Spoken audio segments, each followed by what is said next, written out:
ओम नमः संभवाच मयभवाच नमः शंकराच मयस्कराय च नमः भवाधवळेश्वराय वाळालिंगाय नमो नमः दीपं यदि परं ब्रह्म दीपं यदि जनार्दनः दीपो हरतु मे पाप पूजा दीप नमस्तुते अहे धवळेश्वराय वाळालिंगाय नमो नमः संसार सुखी रखन्तु। आज आश्विन मासर शुक्ल पक्ष द्वितीया तिथि शुभ मंगलवार रे समस्त श्रद्धालु भक्त मानकर मंगल करंतु।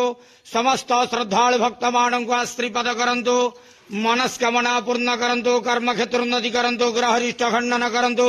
जगतर मंगल करंतु। विश्वर कल्याण करंतु। आपणकर नाम विख्यात करंतु। सेवकर डाक श्रवण करंतु। समस्त ग्वावसा भक्त मानकर मनस्कामना पूर्ण करंतु।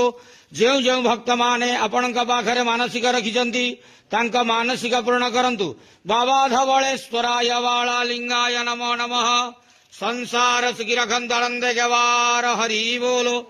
आज शुभ मंगलवार द्वितीया तिथि रे समस्त श्रद्धालु भक्त मानकर मंगल करन्तु आनंदे जवार हरि बोलो।